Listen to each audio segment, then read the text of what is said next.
Thank you, Honorable Speaker. I think I also have question 040. I stand to be corrected. I will start with that 041. Then I go to 040 later, as you've guided.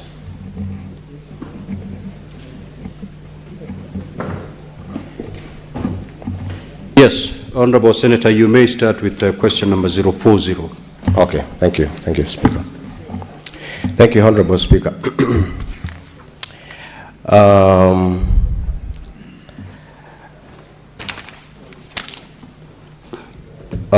Question number 1, could the Cabinet Secretary disclose the number of land owners along the Wayleaf corridor of the Kajiado Namanga Sultan Hamud, Loitoktok and Umma University Konza transmission line projects, and provide details of how many among them have been fully or partially compensated, as well as those who are yet to be compensated? B, what has occasioned the delay in finalizing the compensation? C, could the Cabinet Secretary provide the payment schedule for all outstanding claims and outline the measures in place to ensure timely disbursement, partially for landowners whose parcels have free of any encumbrances and who possesses the necessary documentation? Thank you, Honorable Speaker. Honorable CS, you may proceed to respond.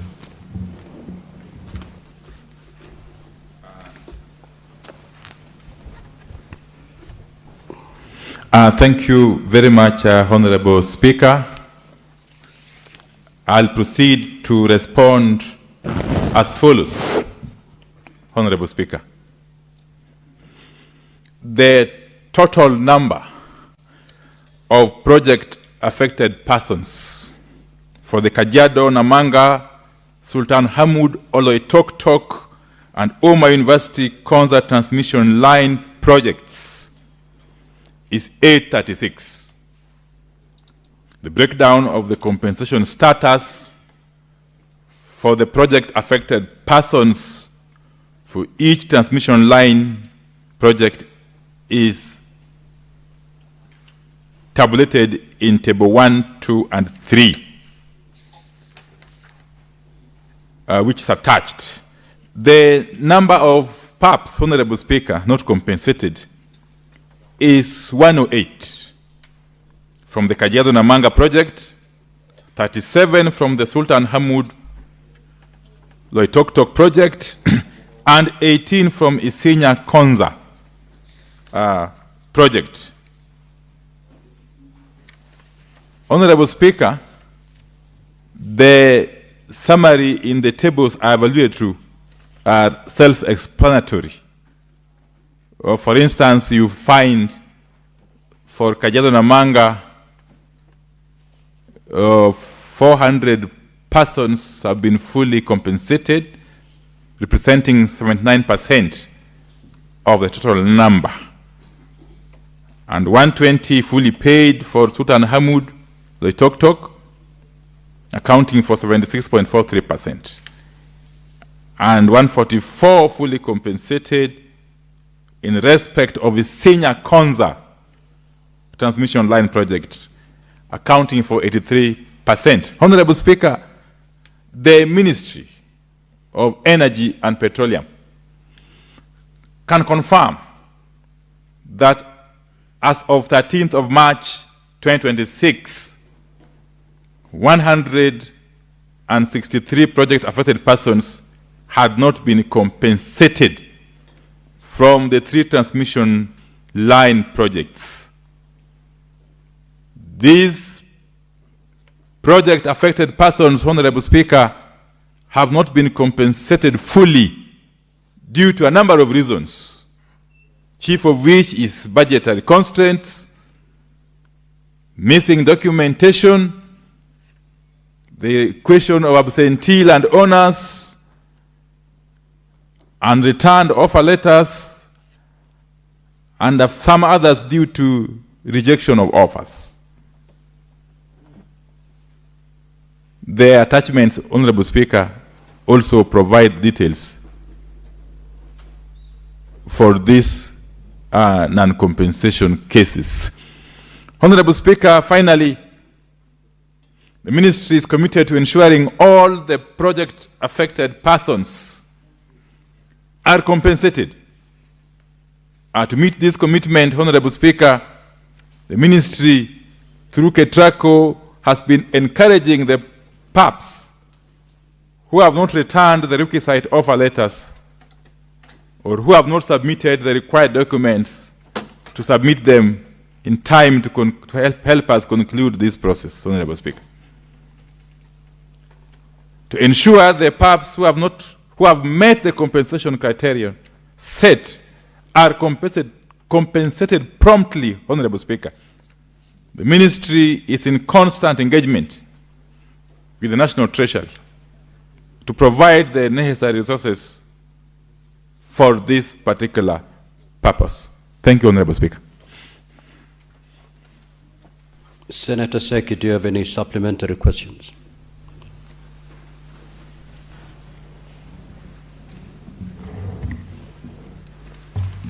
I would wish to have this chance to my colleagues if they have, but if they don't have, then I'm done with it. Of course, I'll go through the documentation. Senator Manzo. Mr. Speaker, I would like the Cabinet Secretary to confirm, now that he's talking about budgetary constraints, delay the compensation, now that the power sector is interconnected and Kenya Power company is making a lot of these monies, is there a way, finally, you would redirect the same, because they are related, to make sure that everybody is sufficiently compensated and that lack of budget is not an excuse? Senator Mandago. Thank you very much, Honorable Speaker. Honorable Speaker, I've heard the Cabinet Secretary say they are absentee landlords.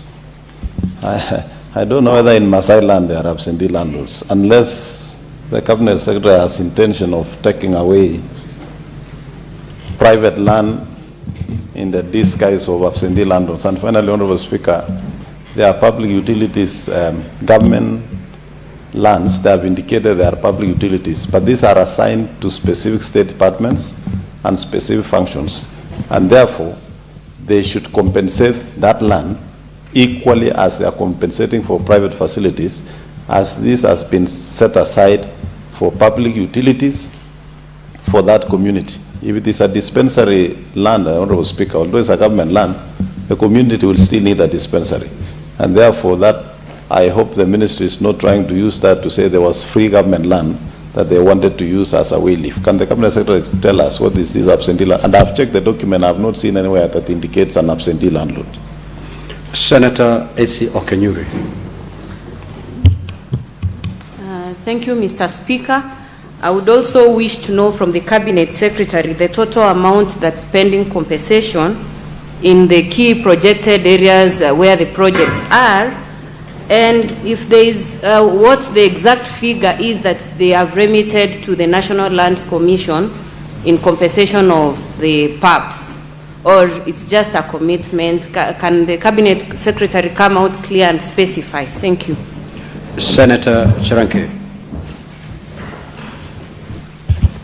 Thank you, Mr. Speaker. Follow up on this compensation of that power line or transmission has used. The CA should tell the country there are many delays in terms of payment of KETRACO. For example, Tororo, Lesos, Olkaria, there have been delays. So my question is, apart from this Kajiado issue, how many are still pending to be paid across the country in terms of compensation, where way leave has been sought by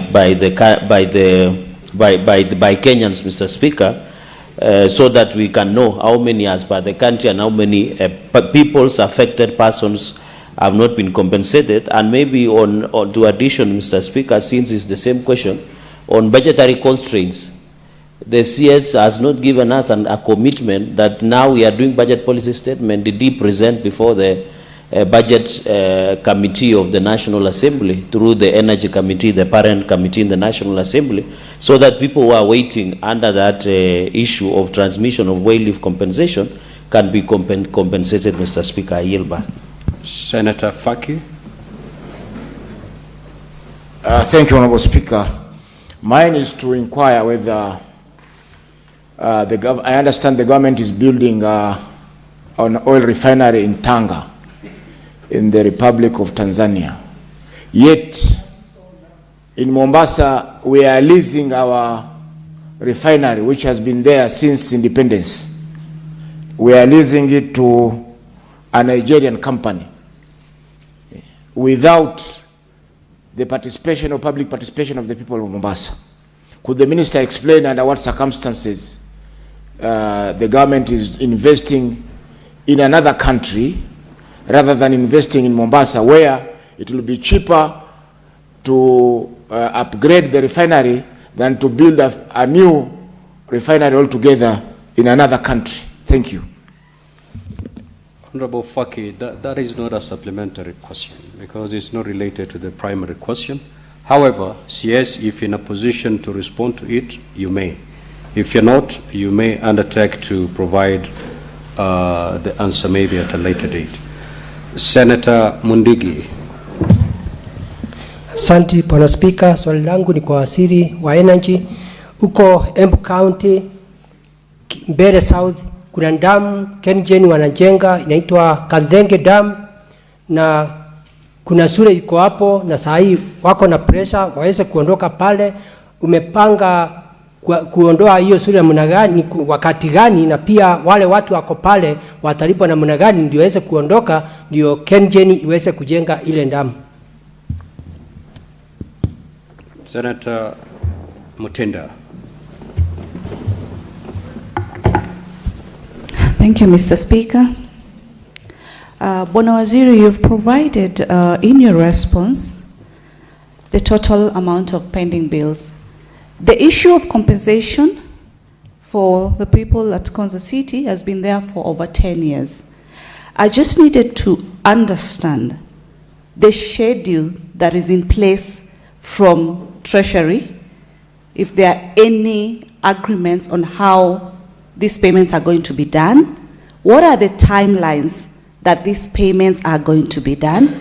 Was there an effort during the supplementary budget process that you presented your case as far as this pending bill is concerned? And I'm coming from a point that this issue has been there for so long. So is this just a document presented before this House for the sake of presentation, or there's a factual commitment by the Minister for Treasury in ensuring that this payment will be adhered to? Thank you, Mr. Speaker. Senator Mungatana. Thank you, Mr. Speaker. Just briefly, when the government was undertaking the connectivity, surely they must have put aside some money for compensation of the people in Kajiado.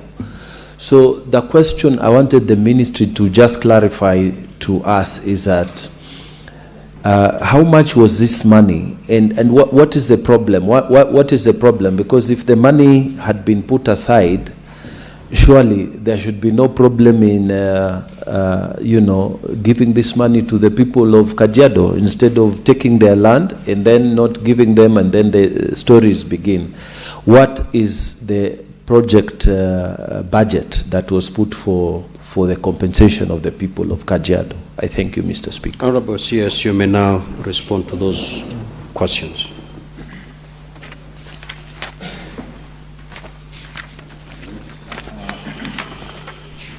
Thank you once again, Honorable Speaker. Honorable Speaker, to start with the question from Senator Manzo. Of course, Honorable Speaker, our agencies and entities work very, very closely together. However, these entities or agencies have got clear mandates, very, very clear mandates in the sector. The mandate of KPLC is different from the mandate of KenGen, and it's different from the mandate of KETRACO, and so on and so forth. Honorable Speaker, there's particular transmission lines we are talking about are transmission lines under the purview of KETRACO. And KETRACO is the implementing agency. And therefore, the compensation we are talking about, Honorable Speaker, is compensation of being undertaken by KETRACO, of course, through the National Land Commission, as is required by law. Honorable Speaker,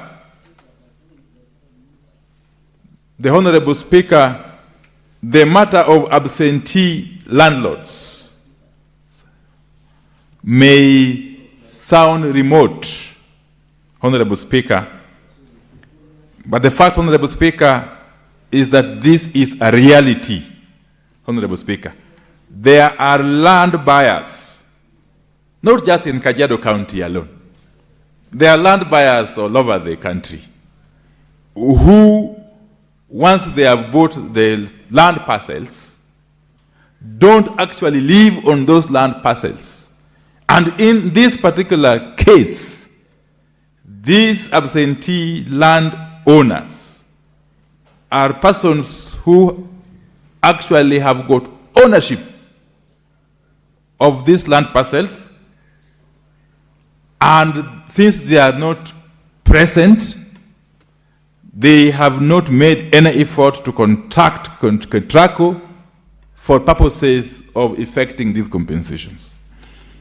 Honorable Speaker,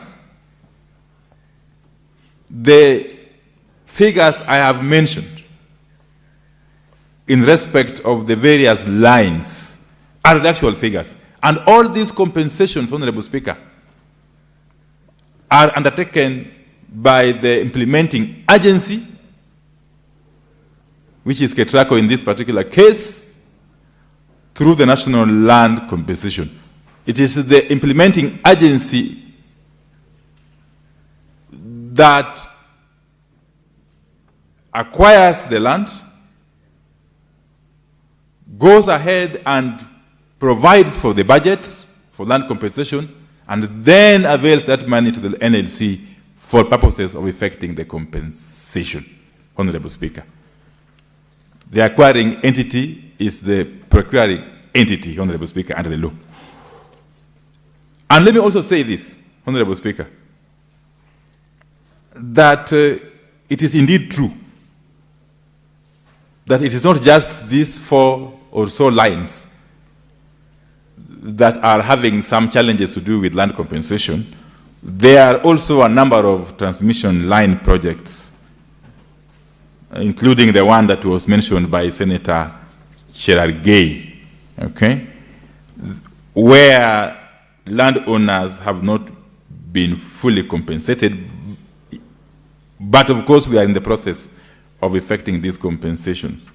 Honorable Speaker, it's good to combine that question with the question of Honorable Mungatana, that it is logical, really, that we have the budgetary provisions for these compensations at the commencement of these projects. But Honorable Speaker, the reality is that many a time, if not all the times, we depend on exchequer releases from the National Treasury.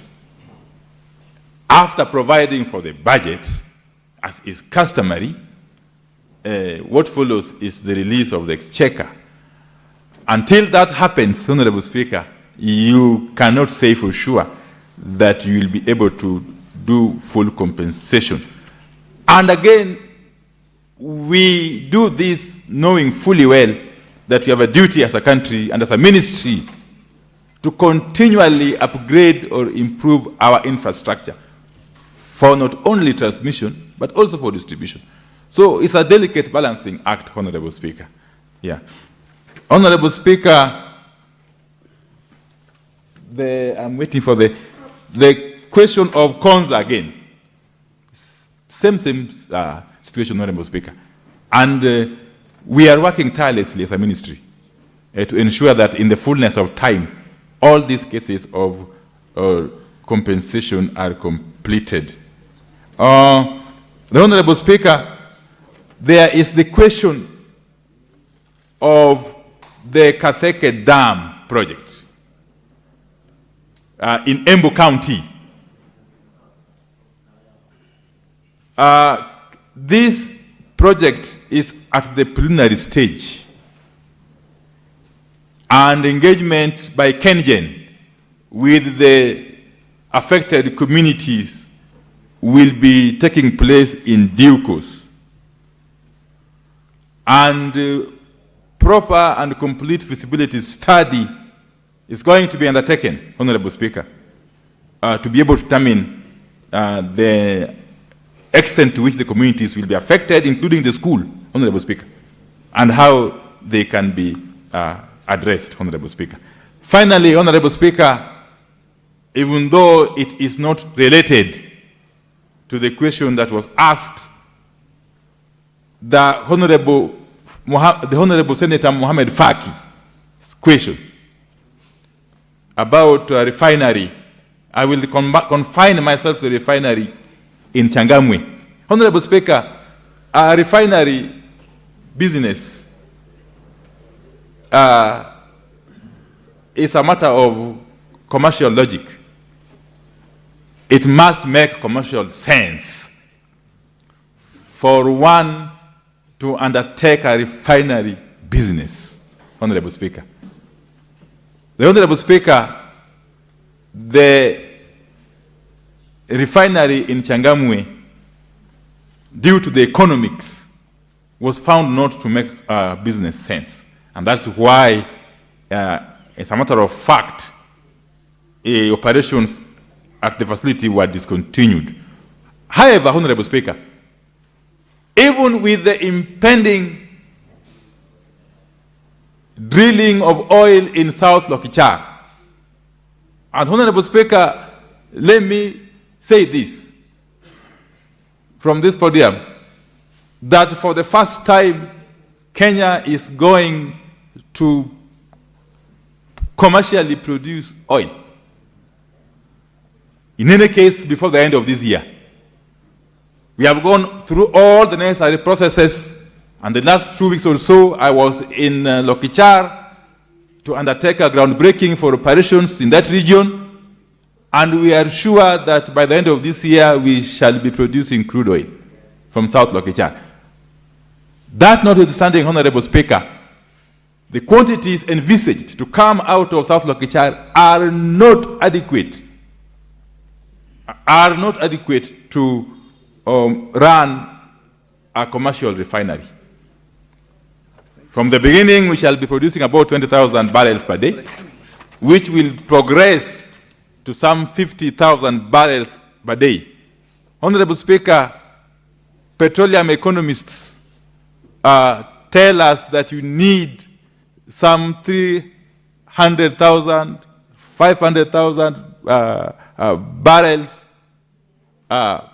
per day to be able to run viably a refinery. And therefore, that informs the reason, that informs the justification, that informs the basis for the plan to establish a refinery in Tanga that will serve not only Kenya, but will also serve the other neighboring countries such as Tanzania, Uganda, South Sudan, and so on and so forth. It's basically business logic, Honorable Speaker.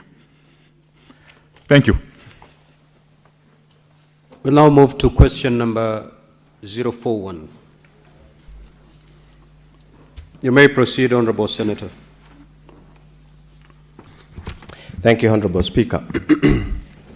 Again, question number 041A Could the Cabinet Secretary state the number of households in Kajiado County that are currently connected to the national electricity grid and explain how the electricity connectivity rate in the county compares to the national average? B, how many of these households were connected to the grid in the 2022, 2023, 2024, and 2025-2026 financial years, and could the Cabinet Secretary provide a breakdown of this data by county and ward? C, what are the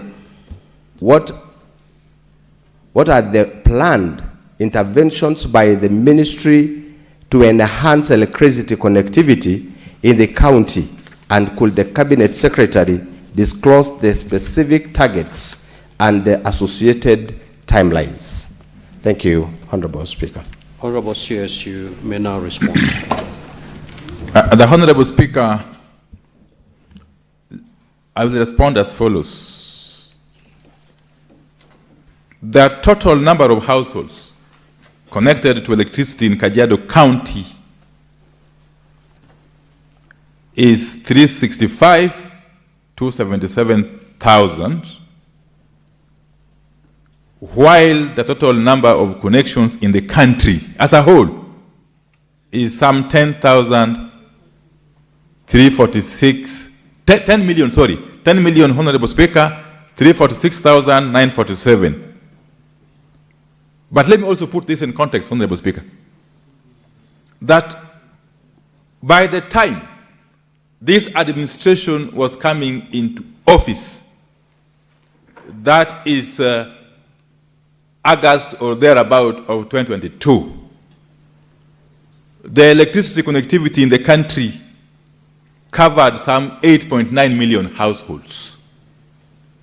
Honorable Speaker, since that time up to now, the electricity connectivity has tremendously increased due to deliberate actions, deliberate steps taken by the government. And in just under 3 years or so, this number has shot up to 10.3 million households, Honorable Speaker. It is a jump of about 15% in just 3 years or so.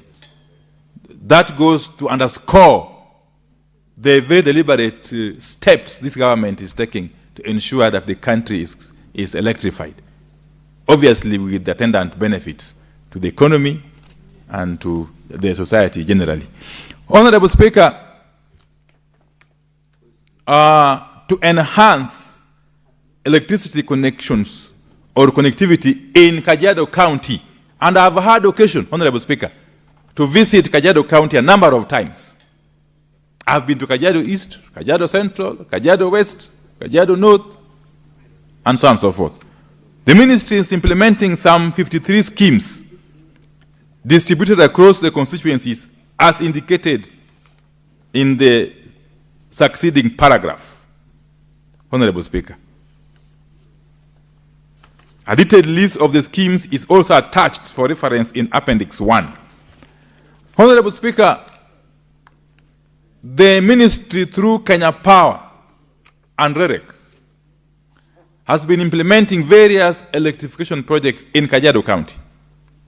Table 1 shows the total investment in electrification and the number of customers connected to the grid from the financial year 22-23 to financial year 25-26. This is broken down for each of the 5 sub-counties or constituencies in the county. Honorable Speaker, REREC has funded electrification projects worth some Kenya shillings 1.415 billion, connecting a total of 4,358 customers in the last 4 financial years. In addition, some 310 high masts and streetlights have been funded, thus impacting thousands of households or customers in market centers and key streets, in addition to enhancing security and longer business hours with a positive enhancement to GDP, obviously. Annex 1 contains the detailed summary of these projects. And it is self-explanatory, Honorable Speaker.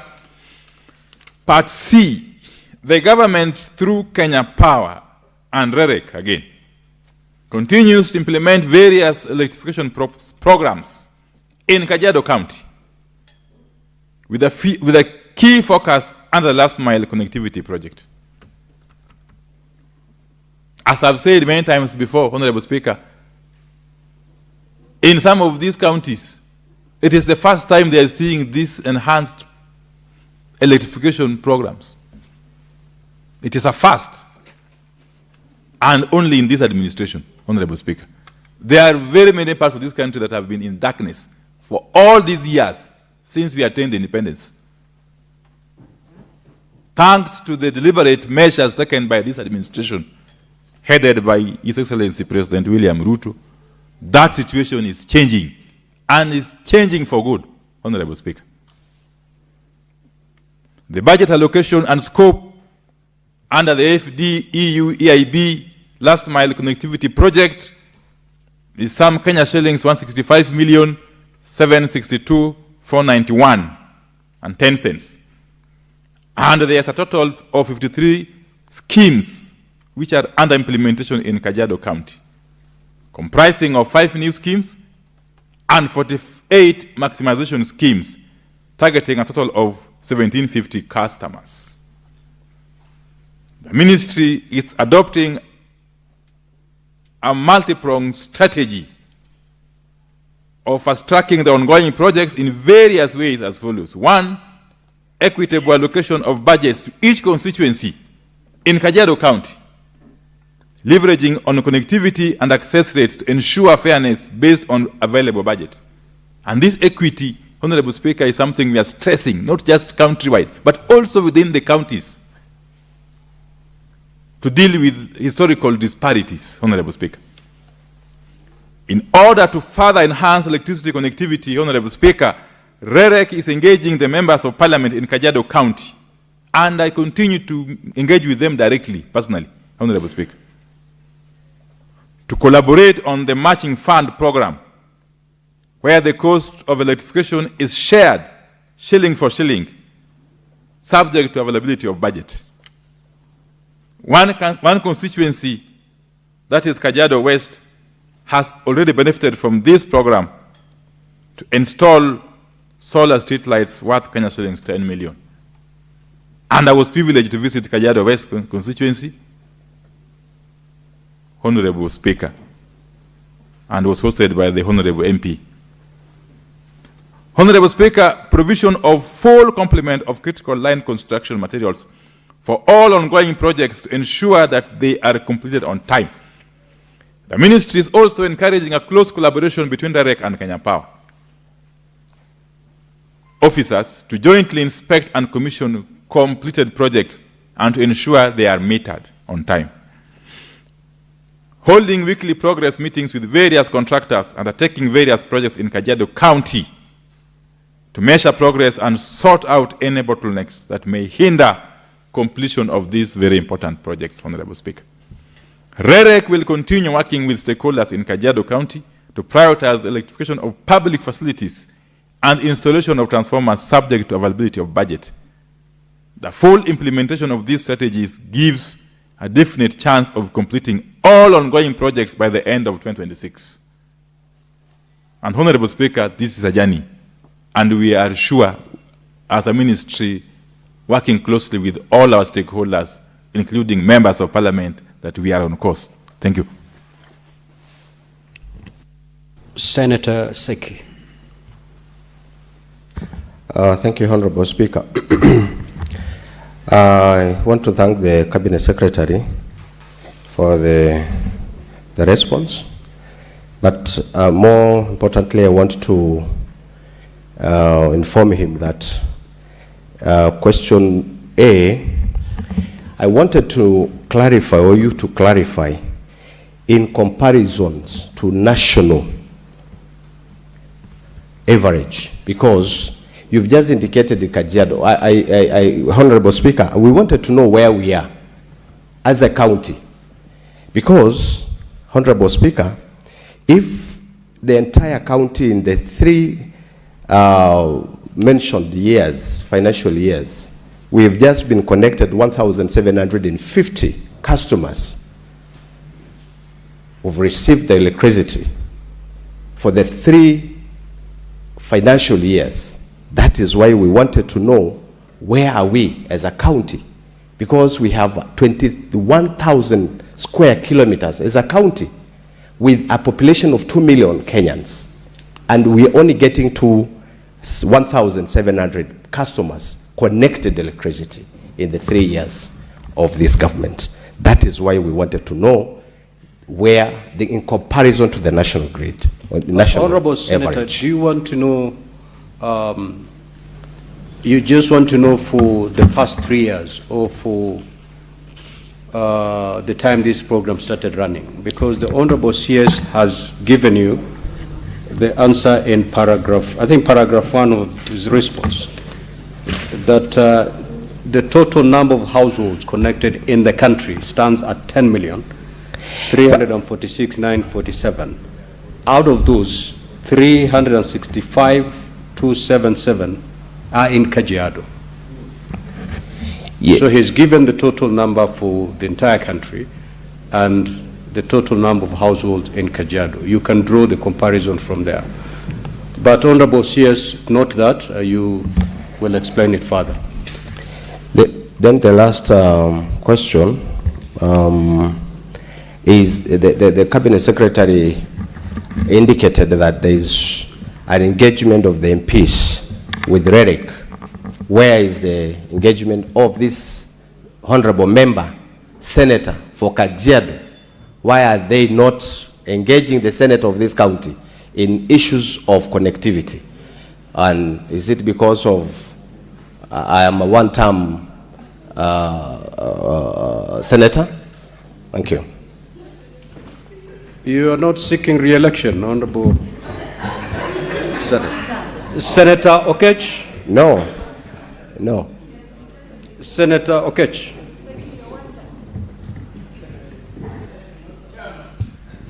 Mr. Speaker, I seek your indulgence. My question was actually in the previous question, and I tried to seek your attention. And okay, then have your seat. Unfortunately, we've already passed that bridge. It's a very important question, Mr. Speaker. I know, but time is of the essence. We are dedicating these minutes. Maybe purposes of maybe then you can give me the next question. I will. Because I will do that. Come there as well. Senator, I'll do that. Thank you. Thank you. Senator Boni. According to the visionary President Mwai Kibaki, he had a vision that by the year 2030, connectivity in the country would be at 100%. Could the CS inform us where we are as a country and whether we are on track to achieving 100% connectivity by 2030 as envisioned by President Mwai Kibaki? Senator Betsiengo.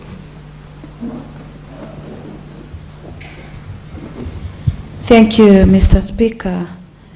I would like to request the Cabinet Secretary to clarify. He prides himself in the increase of connectivity to 15% by the current administration.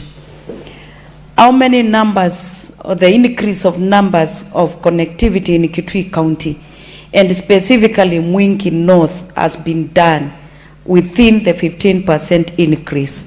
Or is it perceived that Kitui County and Mwingi North in particular is opposition zone? That's why the connectivity is not happening.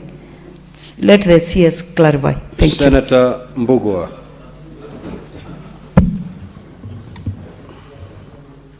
Thank you, Speaker. Cabinet Secretary, could you tell this House how the power sector is going to benefit from the infrastructure fund in terms of connectivity? Thank you. Senator Veronica.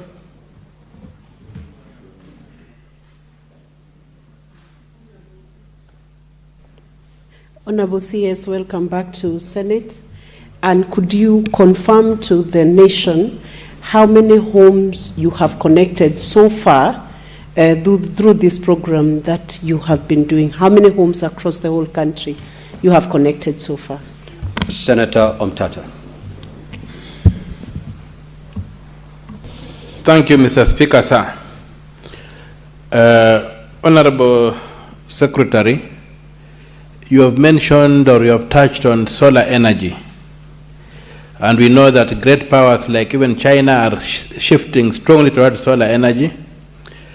What policy and what efforts is the ministry making to make sure that Kenya makes use of the solar energy that we have in this country, instead of waiting for the sun to convert things into biocarbons that we can tap or into waterfalls? How is the ministry ensuring that this abundant sunshine that we enjoy in this country is convertible into electrical power? And I'm talking about the tax regimes that we have on solar energy, and what efforts is the ministry making to ensure that Kenya becomes a major manufacturer of solar panels and solar technologies? Thank you, Mr. Speaker, sir. Senator Fatuma Dulo. Thank you, Mr. Speaker. Mine, Mr. Speaker, is on Isiolo County, a place called Oldonyiro, where I think there are donors from Middle East who sponsored that particular project, and I hope the PS is here because we have had several discussions where part of the town has been electrified, but part of the other town, which is a sub-county now, does not have electricity. And this is an area of insecurity. More specifically, part of the Isiolo County has insecurity issues. And I know last mile connectivity is going on, but I would appreciate if CS can tell us what he's doing to make sure that the projects that have been started are complete, because estimate for Oldonyiro has been done. What is lacking is budget. Can you kindly fast track that process and make sure that the project is complete? Because some of the government institutions like schools in that Oldonyiro has no electricity, while some part has electricity. I thank you. Senator Wakole. Thank you, Honorable Speaker. Mine is to request our good minister to avail to each one of us, the senators of the Republic of Kenya, the statistics of the increment of households in our counties vis-a-vis what we found under the former regime of the former president, so that the doubting Thomases can equally see that figures don't lie. Thank you, Honorable Speaker. Honorable CS, you may now proceed to respond. Thank you, Honorable Speaker. Let me proceed to respond as follows, in no particular order.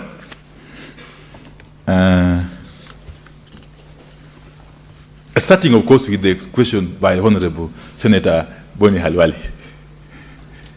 We are on course, not just to meet the target set out under Vision 2030, but also our obligation under the United Nations Sustainable Development Goal number 7 on access to energy. Honorable Speaker, the government of the Republic of Kenya, and especially this administration, is not just committed to ensuring universal access to electricity by 2030, but is actively working towards that, day in, day out. Honorable Speaker, as we speak, we have got an average of 75% access rate. But that access rate, Honorable Speaker, that natural average could mislead, in the sense that some parts of the country are far much high levels, while some parts of the country are still very, very low. Very, very low. That is the kind of disparity historical disparity, historical imbalance that this administration is correcting, Honorable Speaker. That electricity under this administration is no longer luxury. It is a basic human right, Honorable Speaker. And His Excellency the President has directed us to ensure that we extend electricity to every corner of this country without any form of discrimination. So that as the national average increases, it increases across the country, Honorable Speaker. And coming back to Honorable Wakoli's question, again, and I agree with him, we shall endeavor to provide a detailed response in terms of the increase in number of households connected to electricity from the time this administration took over up to now, county by county, and if possible, constituency by constituency. I am delighted that Bungoma County, where Honorable Bakoli comes from, has made big progress. I've had occasion to visit Bungoma County a number of times, number of constituencies, and I've had a number of meetings with the MPs of Bungoma County. Honorable Speaker, the question by Honorable Seki in terms of engagement of senators, we, Honorable Speaker, endeavor to engage all leaders, especially elected leaders. And a number of times, I call for these meetings county by county. My appeal, Honorable Speaker, is that when such meetings are called, Honorable Speaker, kindly assist us by having the senators also attend alongside the members of the National Assembly, so that we collectively address these issues and plan together, Honorable Speaker. Honorable Seki has had occasion to visit me in my office to address some of these issues. And I'm sure one of the projects in Kajiado County, especially the project under the name of Olepolos, costing some 17.5 million shillings, is covering the areas of interest or of concern to the Honorable Senator. Honorable Speaker, let me go back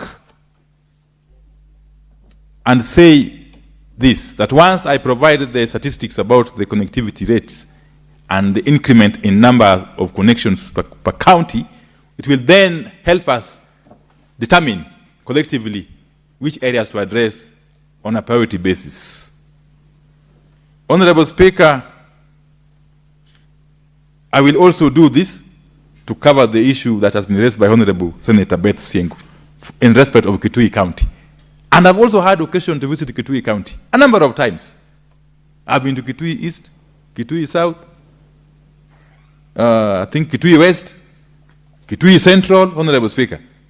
Yes, these last 2 years, pushing this electrification program and working closely with all the MPs. And as we do so, we don't do on the basis of who is supporting who, or who belongs to which faction, or to which political formation. No, that is not part of our consideration. We deal with all leaders at all levels, regardless of their political persuasion, Honorable Speaker. The Honorable Mbugua, Senator Mbugua, he asked the role that the infrastructure, the National Infrastructure Fund, will play in helping us push forward the agenda of electrification, if I got him right. It is indeed true that this National Infrastructure Fund is a godsend. It's a godsend. In the sense that for the first time, we are going to be able to free the national budget as conceived and approved by the Parliament of Kenya from undertaking major infrastructure projects, but then allow this National Infrastructure Fund to deal with such projects, especially those projects which are viable.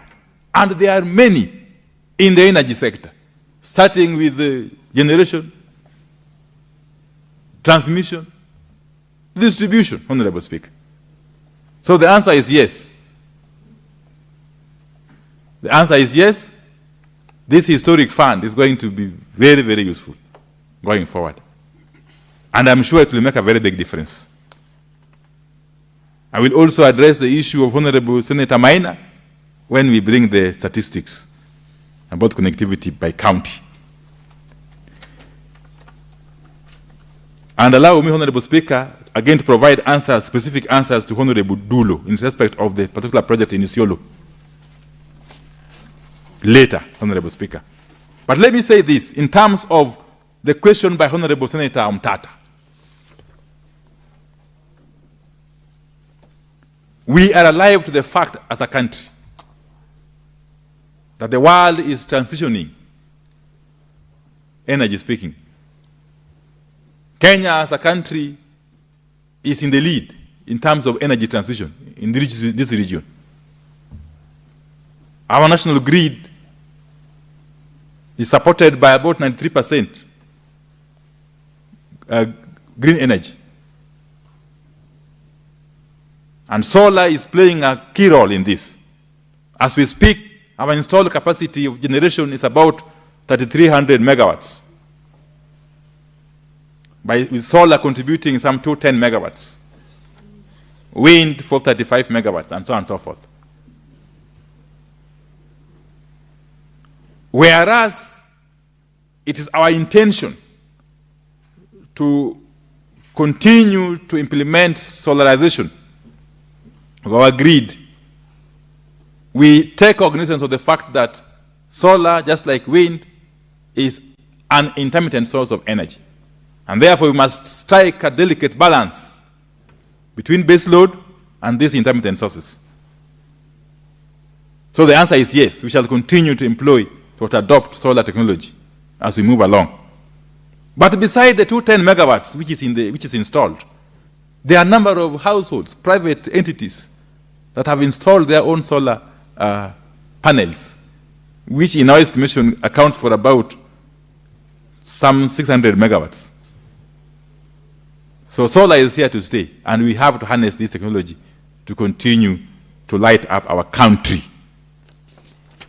Thank you, Honorable Speaker.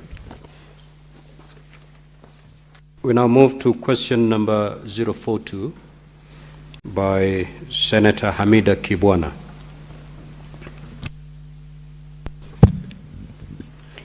Thank you, Mr. Speaker. I'm Senator Beth. I'm standing in for Senator Hamida Kibwana. The question reads, could the Cabinet Secretary explain the cause of power outages experienced in several estates in Nairobi following the heavy rains and flooding of 6th March 2026, and indicate the areas affected and the duration of the outages? B, what measures has the ministry, together with the Kenya Power and Lighting Company, KPLC, and other relevant agencies put in place to ensure that electricity infrastructure is able to withstand heavy rains, flooding, and other adverse weather conditions? C, has the ministry undertaken an assessment of the vulnerability of substations, transformers, power lines, and related infrastructure in flood-prone urban areas, and if so, what are the findings? D, and the last, what plans are in place to modernize and climate-proof Kenya's electricity infrastructure, as is the case in countries with advanced weather-resilient energy systems like in Japan, Singapore, where we are going, and South Korea? Thank you.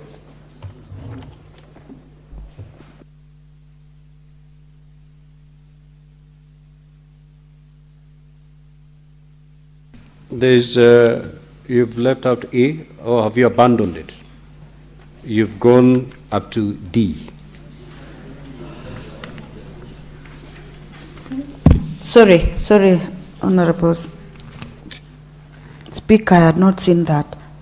E, what alternative and innovative power solutions is the ministry considering for the continuity of electricity supply during extreme weather conditions, particularly for hospitals, water installations, security facilities, and densely populated residential areas?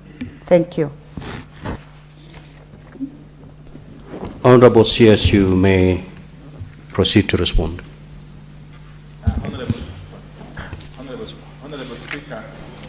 Honorable Speaker, I will respond as follows. That the following were the causes of outages following the heavy rains in Nairobi and environs. One is flooding. Honorable Speaker, substations in areas where surrounding built environment has constrained or obstructed water paths are vulnerable, and storm water overflow to the substations. The affected substations, Honorable Speaker, in this particular respect were Nairobi West, Industrial Area, Ridgeways, Kimathi, and Syokimau. The substations mentioned supply power to South C, Langata Road, Upper Hill, South B, Industrial Area, Ridgeways, Jogo Road, Nolongo, Mavoko, and Katani areas. Further, Honorable Speaker, the flooding caused damage to power equipment and water ingress in above-ground medium voltage switchgear, leading to total failure and damage to electrical cables. 2, fallen trees on power lines, Honorable Speaker. Due to the storms and strong winds during this time, Honorable Speaker, trees growing near power lines fell on the lines, leading to damage of both high and low voltage power lines and transformers, thereby causing extensive outages.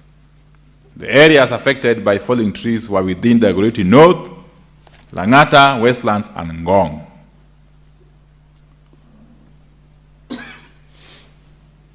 Honorable Speaker, the ministry would like to state that since the network needed full reconstruction before the customers were powered back, the duration of the outages was between 12 hours and 72 hours. And to ensure that the customers remain connected to power, the outages were urgently attended to by correcting the defects occasioned by the heavy rains where possible, transferring customers to alternative power sources, and other short-term measures to ensure customer supply was restored in the shortest time possible, while major repairs were being undertaken, Honorable Speaker. Part B, following the floods, comprehensive assessment of the power infrastructure was undertaken. And on the immediate term, the following remedial measures have been lined up. 1, improve the drainage tunnels around the substations in liaison with county governments. 2, engage other entities like Nairobi City County, Kenyatta, Kenha, and Kura to clear stormwater passages. 3, engaging the road authorities to consider enhancing stormwaterways when doing design and construction. 4, cutting down of trees in the Wayleave trace in collaboration with Nairobi City County and customers with trees in own land but which encroach the Wayleave corridor. Honorable Speaker,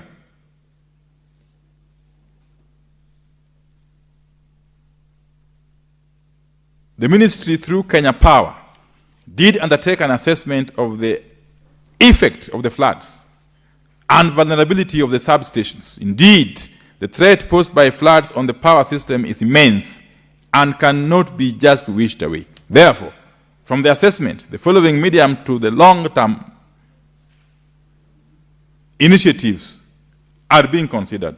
1, reconstructing the older stations affected by changing drainage patterns caused by newer developments to raise substation levels several meters above ground. 2,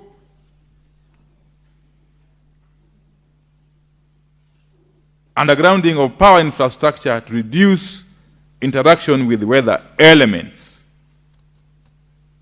3, usage of concrete poles in place of wooden poles to reduce damage to the power network while ensuring the lines are more robust and resilient to climate impacts.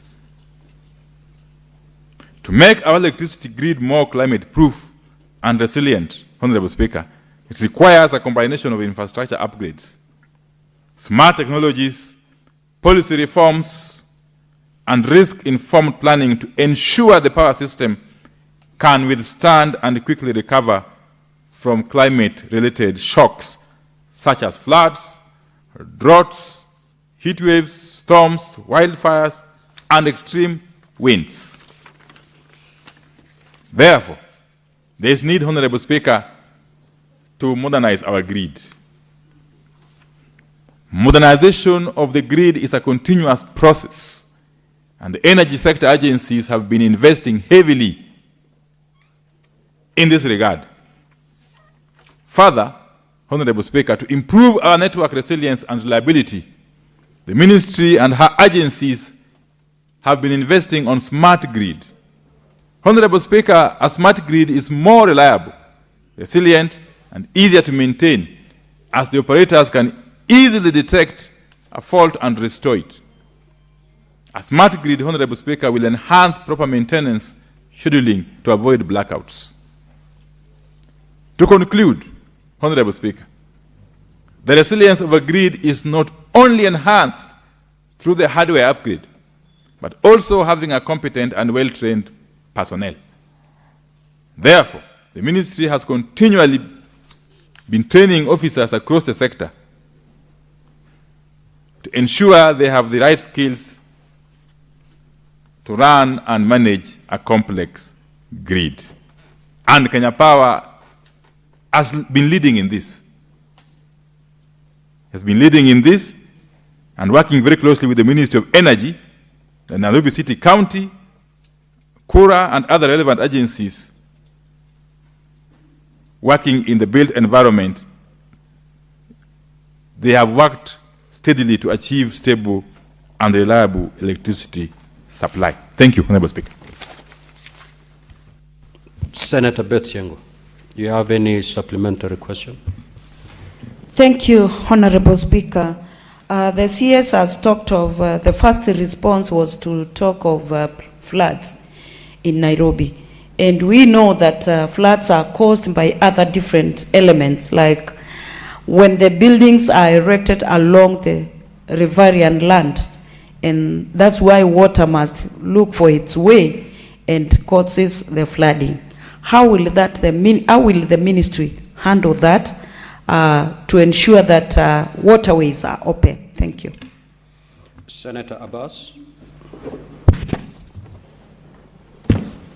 Thank you, Honorable Speaker. Honorable Speaker, mine is actually part of the previous question. Honorable Waziri, first and foremost, I want to thank you for your passionate and commitment in connecting all of our Kenyans. Last time, when you were in Wajir with His Excellency the President, Wajir was promised that there will be a connection of the national grid. So what is the plan that Wajir will be connected to the national grid, and how soon or how fast can be done that?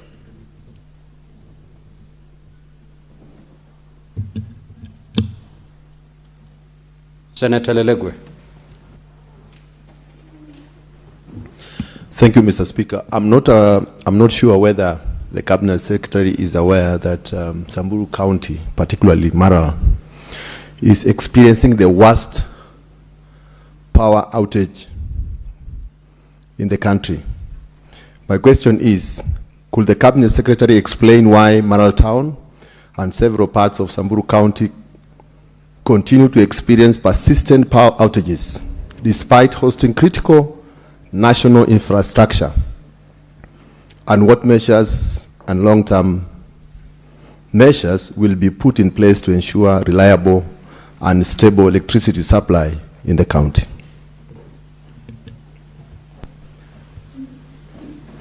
Senator Chiranke. Thank you, Mr. Speaker, sir, for the indulgence. Mine is the issue of faulty transformers, because the CS has alluded to fault transformers that is causing sometimes power outages or blackout. So, Speaker, for example, in a place called Kipsamoite, Masab constituency, for example, there has been a transformer that has been faulty for the last 4 years. So my question is, how long does it take for the Minister of Energy or the Kenya Power and Lighting and Company intervene so that we don't see blackout? Because even average in this city, I think we lose, there's always a power outage between 2 to 5 times a day. In Mosori and Nandi County, where I come from, Mr. Speaker, is that we normally have blackouts up to 3 weeks, which even is embarrassing because I live in that area, Mr. Speaker. Can the CS, apart from holding political meetings with members of parliament, tell us what is the concrete plan? I yield back, Mr. Speaker, sir. Senator Sigay. Thank you, Honorable Speaker. My question is related to the question that the Honorable Chair guest just asked with regards to the maintenance and management of transformers across the country, particularly for purposes of controlling the outages of power.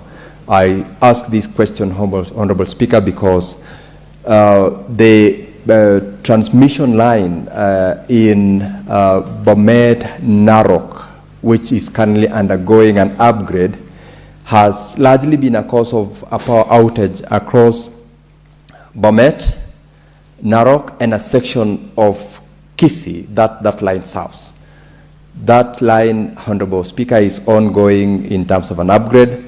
What are the timelines that the Cabinet Secretary could be able to give us to ensure that it becomes operational for purposes of ensuring that the power outage, especially during high traffic time that's in the night, is stopped or at least is reduced? And two, if there is any way the Cabinet Secretary, whether is aware of the Bomet Narok transmission substation, which is actually going to be the holding station for this, the environment, including the land that is hosting that transmission station, is forever dark. I mean, they do not have power. I know, Honorable CS, I've been around that area with you, you know that. I have sought for an intervention, it hasn't happened. If you are able to give us at least an indication of any action taken or to be taken, the people of Kapkwen, Bomet County, will appreciate, especially those who are actually hosting the substation. They are hosting the substation, they have no power. Thank you very much, Honorable Speaker. Honorable CS, you may now respond. Yeah, we'll take the first set of questions.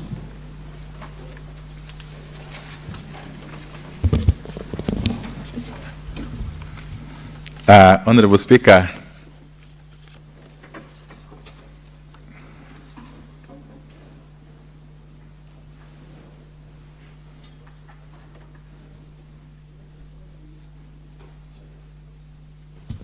Honorable CS, you may proceed. Okay, thank you. Honorable Speaker, allow me to start with the question of Honorable Senator Beth Siengo, as I indicated in my response initially. as a sector, as a ministry, together with our agencies, we can only work with relevant government bodies and agencies. And I mentioned here that we are working with the Nairobi City County, with Kura, with Kenha, to ensure that waterways remain open. We cannot be able to do it ourselves alone, Honorable Speaker. The Honorable Speaker, the question of Bomet. Honorable Speaker, for a fact that the area around Bomet, Kisii, parts of Kisumu County have had challenges of adequate supply of electricity over the years.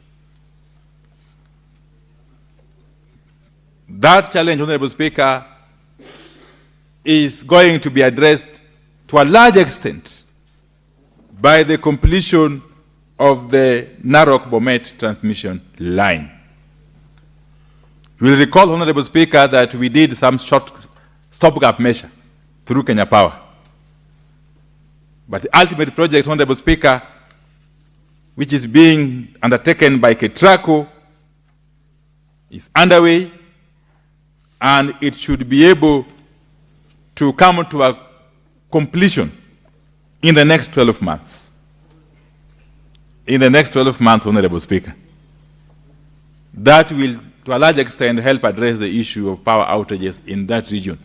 And above all, it will allow us to once and for all shut down the gas turbine, the Muhoroni gas turbine, Honorable Speaker, which, as you know, is not cost effective. This line's completion is going to be very instrumental in helping us make that decision. Honorable Speaker,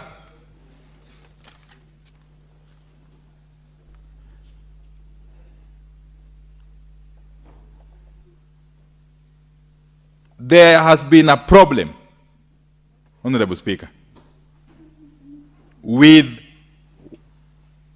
wanton vandalism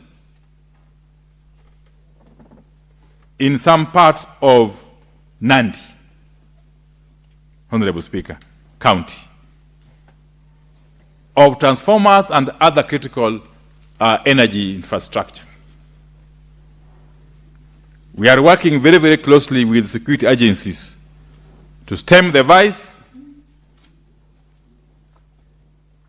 and also to ensure that we deal with these cases promptly. And I will be seeking Honorable Senator Siargei to provide my office with more details. Honorable Speaker,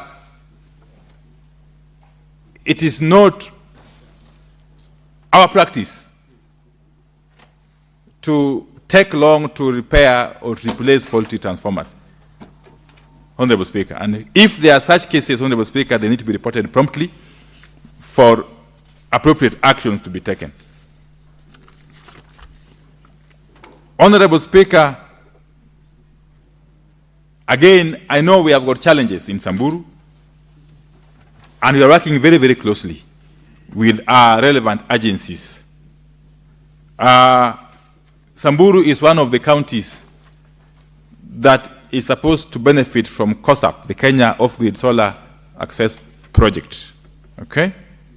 I will be seeking, Honorable Speaker, to engage directly with Senator Legwe outside here to see what we can do jointly to address the issues affecting Samburu, especially areas around Maralal.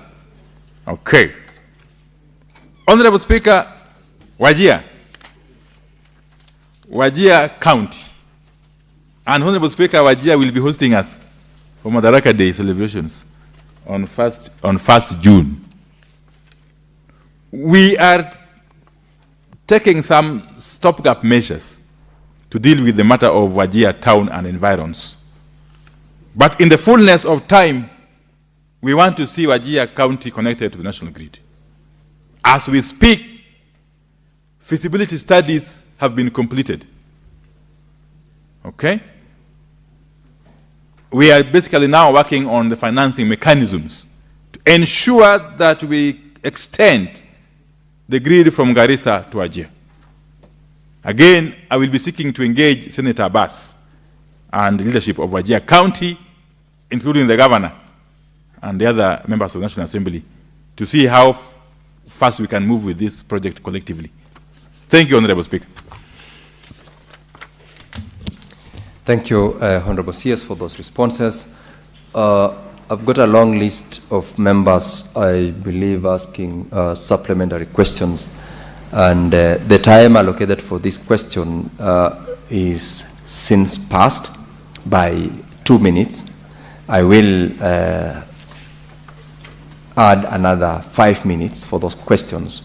And of course, Senator Manzo, go straight to the question, Honorable Senator, so that we keep time, because we need to strictly comply with the next timeline for the next questions. Yeah, thank you, Mr. Speaker. Mr. Speaker, in Kibwezi West, when a transformer is spoiled and takes a month or two without being fixed, Mr. Speaker, the KPLC officials based in Mali can remove a working transformer from an existing line and then take it to another.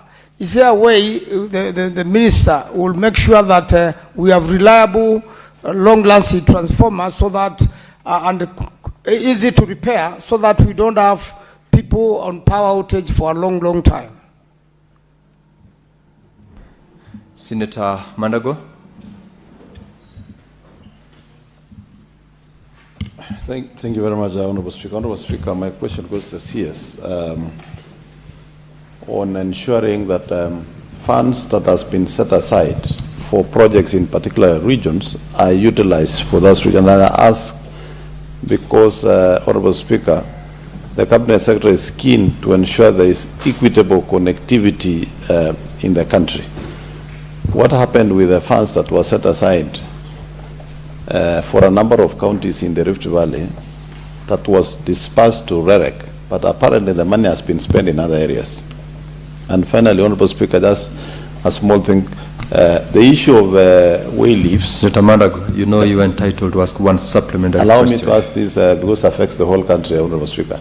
Just one question. What is the ministry doing about your agencies in terms of utilizing the roadway leaves? We have situations where KPLC erect poles in the middle of the roads, even when the corridor is 90 meters. And when we want to develop the roads, they ask us to pay to relocate those poles. And we have said categorically we are not paying. We want electricity. We have given you a freeway leave on our roads in the counties. You certainly cannot ask us to pay to relocate a pole you deliberately put in the middle of the road. Senator Okech. I thank you, Mr. Speaker. Mr. Speaker, I think the issue of, outages in the country, seeing from my colleagues, is actually not only during weather times, because in Migori County, and the CS is very well familiar with Migori County, we have traveled with them to deal with the issue of electricity. The issue of outages is humongous, and especially it appears like there is an overloading in the grid in Migori. Despite the fact that there is Masaba substation that was established by CS, there is still a very high demand of electricity because of the ongoing mining activities both in Keancha and the larger Yatike area.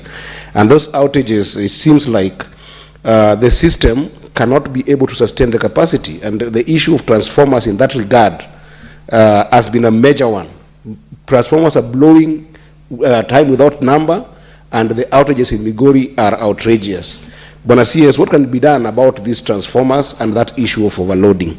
And then, Mr. Speaker, just directly to you, I had sought the indulgence of the substantive speaker, because I think the system wasn't registering me in the first question, but it's a matter of national importance that if the CS might get time just to address the issue of shortages in fuel. Most of our petrol stations, Mr. Speaker, despite the fact that the National Standard Council did allow for the issue of standard quality to be lowered of sulfur down from 10 milligram per kg to 50 milligram per kg, we still have shortages of fuel in most of our petrol stations. Bwana CS, what is going on and how can that issue of shortage in petrol and diesel be addressed? I thank you, Mr. Speaker. Thank you, Senator Okech. Lastly, Senator Chesang. Thank you, Mr. Speaker. Mine is, I've heard the minister talking about many other counties like Samburu, Bomet, Kisumu, and I have not heard anywhere the ministers talking about Trans Nzoia, whereby it is one place where we do not even talk about the outages, but we have places where there are no transformers at all. So, Mr. Speaker, please, I'd like to ask the minister, what plans do they have with Trans Nzoia? I want you to put Trans Nzoia as part of the counties that you are putting as a matter of urgency in terms of the plans that you have. Thank you, Mr. Speaker. I've seen Senator Okoli's hand up. I've not allowed you to speak. I just wanted to take note of the fact that I'm aware you've made a request. Similarly, Senator Mariam. I indicated that I'm giving 5 minutes extra time. If you can answer, if you can ask within 30 seconds, I'll allow you. If you go beyond, I'll stop you. So I'll start with Senator Mariam. Thank you, Mr. Speaker, for your generous understanding. Mr. Speaker, my question is about Mandera County, the power outrages. Mr. Speaker, when the Well, I was very intentional. That is why I wanted you to ask the question. We don't need stories anymore. Allow her another moment so that she can ask the question.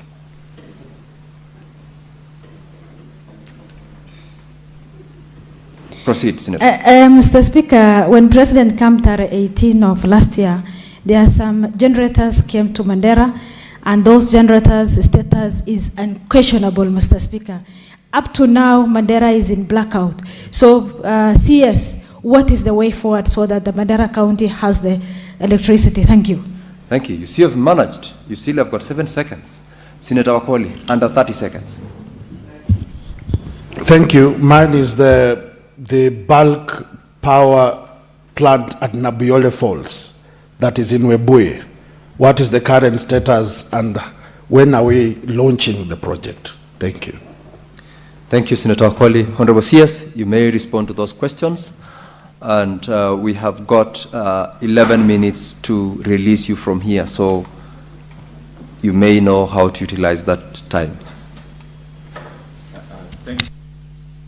Thank you, Honorable Speaker. Honorable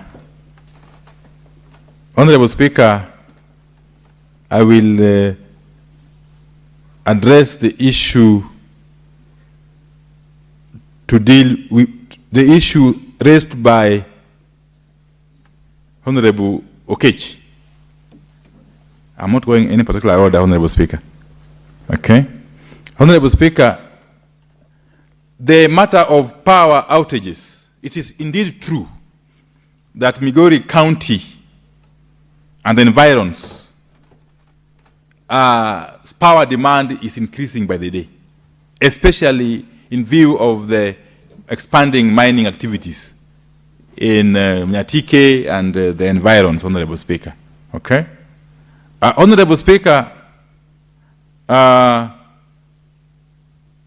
we are clear in our minds as a ministry that working closely with the leadership of Migori County, this can be addressed. How? Honorable Speaker, we have already energized the Sondu Homa Bay Awendo transmission line, okay, with a substation, a modern substation at Masaba in Korea West, Honorable Speaker, which has brought tremendous relief, Honorable Speaker. But this relief will be felt more once the Narok Bomet line is completed, as I mentioned earlier on.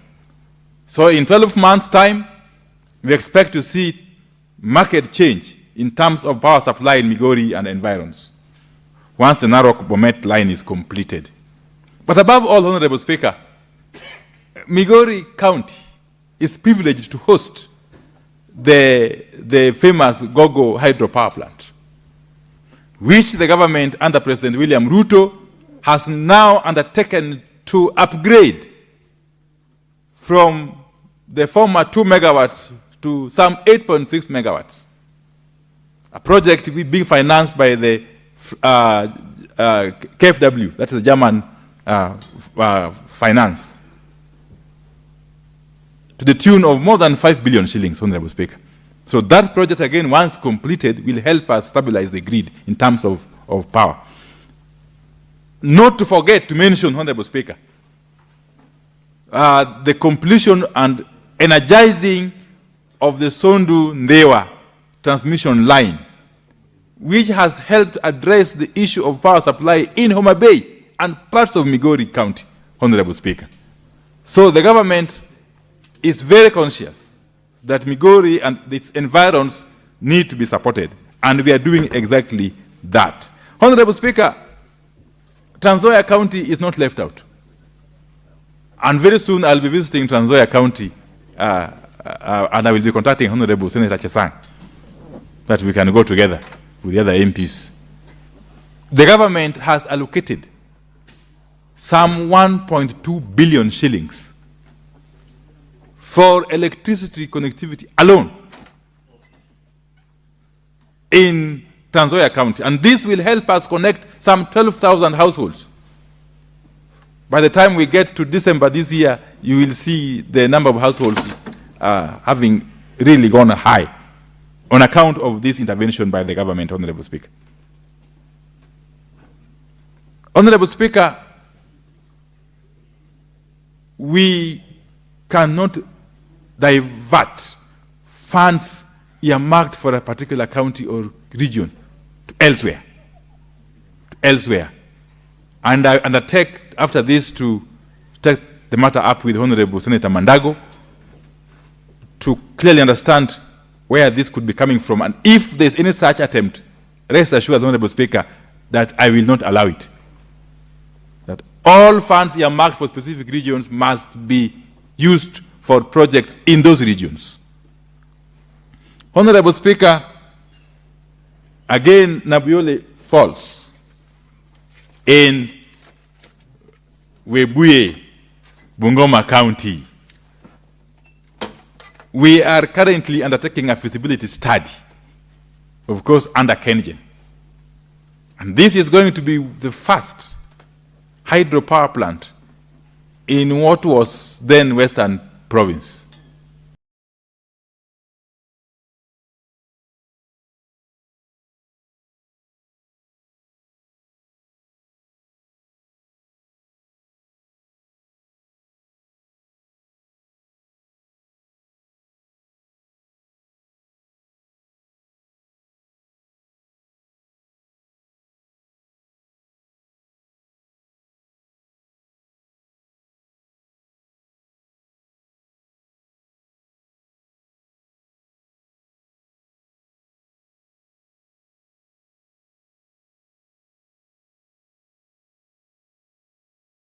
We have taken some measures.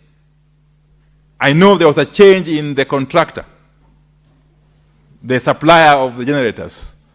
There was a change, and because of the change, there have to be teething problems, which we are sure we shall be able to surmount in the fullness of time.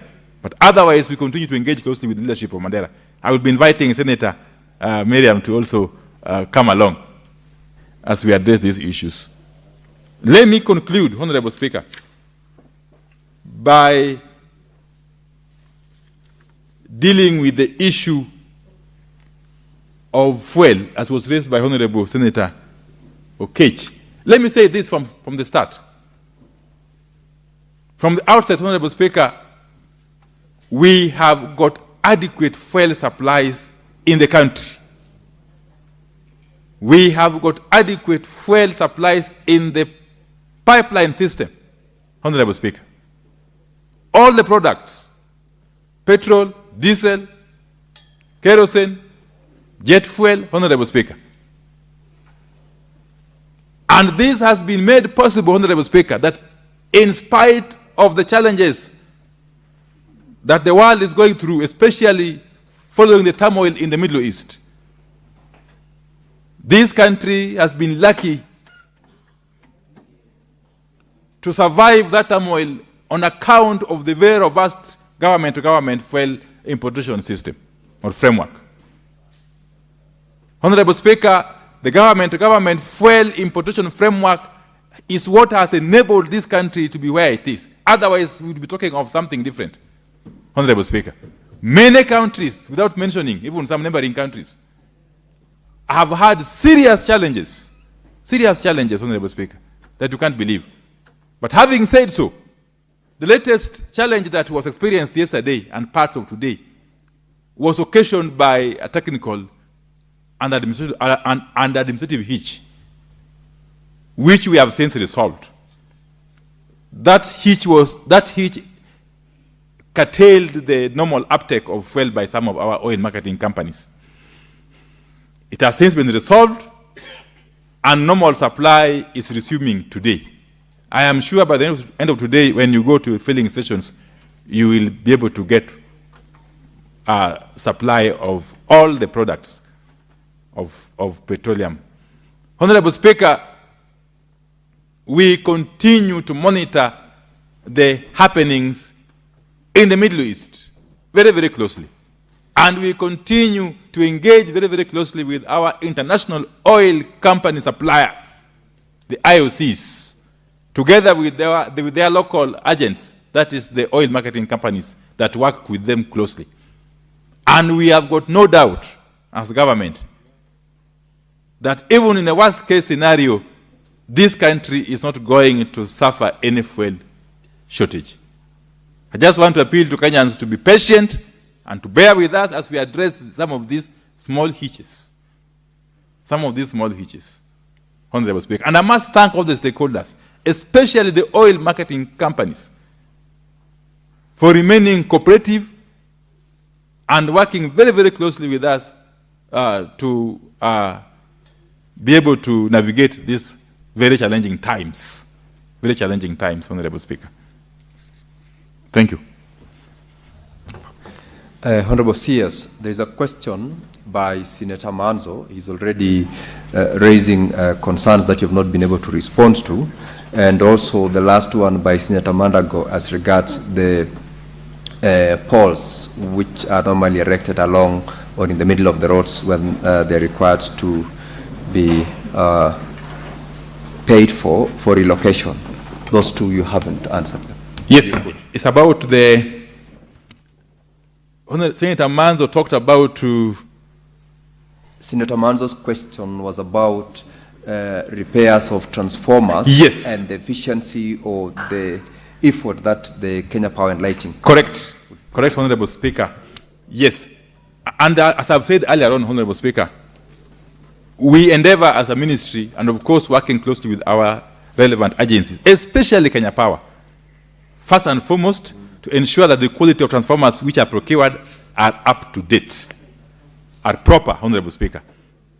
But secondly, Honorable Speaker, whenever there are cases of breakdown or malfunction of transformers, our appeal is that such cases need to be reported promptly.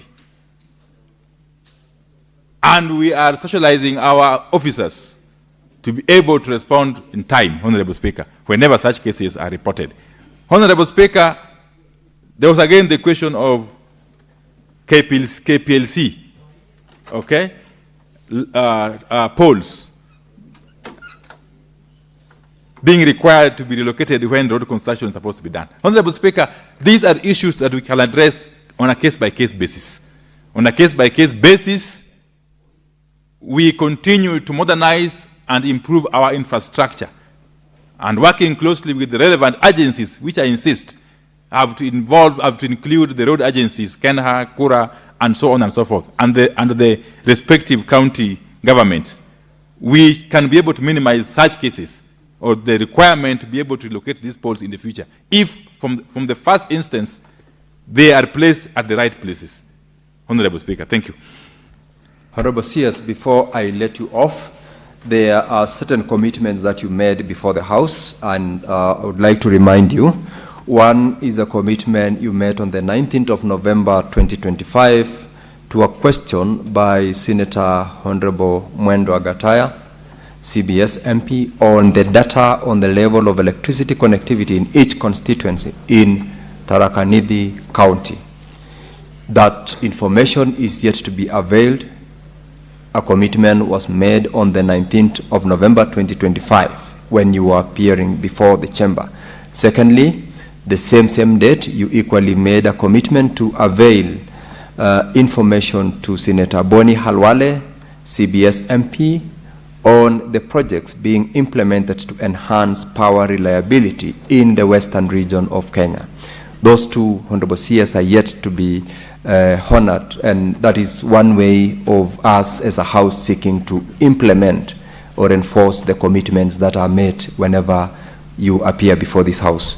Kindly undertake within timeline certain that you will avail these two pending commitments.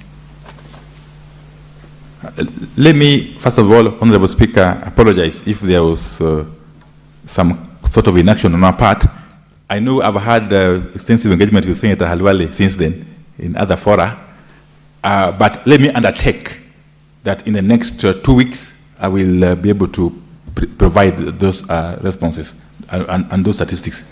Yes. CS, I'll not allow you 2 weeks. This is 19th of November, 2025. We are in the month of May, 2026. I do not want to allow you to be interpreted to be inefficient. I'll give you 1 week. Well guided, Honorable Speaker. Give you 1 week. Well guided. And this communication, of course, your officers knows the channels with which this will happen.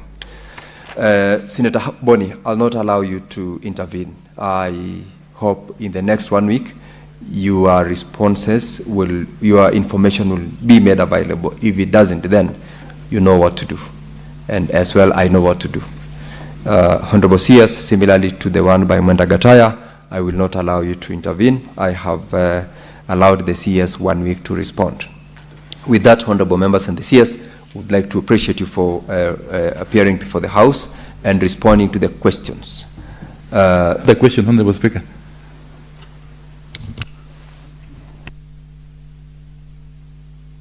The last question, sorry, I didn't indicate that. The Honorable Senator Murgor is not in the chamber. He did not nominate anybody to respond, to ask the question, but in the presence of your responses, the procedure is that we will transmit your response to the Honorable Member, and therefore you do not need to respond in the chamber because we already have the response with us. Other than that, there is no more question to you, Honorable CS. You are free to leave the chamber. If I will allow you any intervention after I release the CS.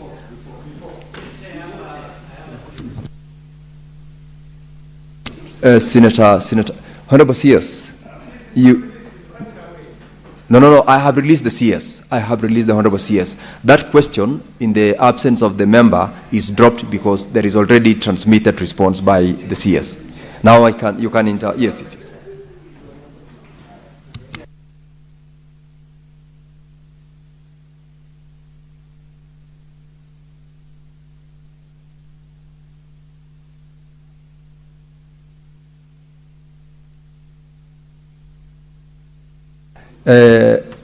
Give Senator Eddie the mic. Mr. Speaker, I just wanted to express my concern. And Mr. Speaker, this is a very dicey place to be, because in this house I never want to be in the very bad book of the Speaker of varying your decision or anything. But Mr. Speaker, I think that in the interest of the House, once a member has asked a question, it ought to be a property of the House, because some of these questions, Mr. Speaker, do affect some of us variably, and you have seen even in the questions that were asked, including yourself in Bomet, Mr. Speaker, the questions that were asked do affect you. So I would have preferred, Mr. Speaker, that even if the member is not here and the transmission has been done, for the interest of the public, you perhaps could use standing order number 1 to allow in future the CS to just give the adequate response to the entire House and to the country, because the questions are in the best interest of the House and the country, not just for the member. Just a plea with you, Mr. Speaker. I appreciate concerns that you've raised, Senator Eddy. Unfortunately, the application of standing order number 1 is in circumstances where there is no express provision from the standing orders as to what action can be done by the chair. In this case, the standing orders requires the member to nominate someone in his absence. Same case we do apply on statements and even motions. And therefore, we need to play with the standing orders and comply. As you all know, this is a house of record. If we don't apply as it is today, it will affect the same thing. But it's a concern that we should see how we definitely would deal with. So for purposes of maybe additional inquiry, we could look at the response by the Honorable CS so that we can do a supplementary inquiries. I think with that, we can move to the next question. The Honorable CS for Trade is in the House. We can usher him in. We can usher the Honorable CS to come in.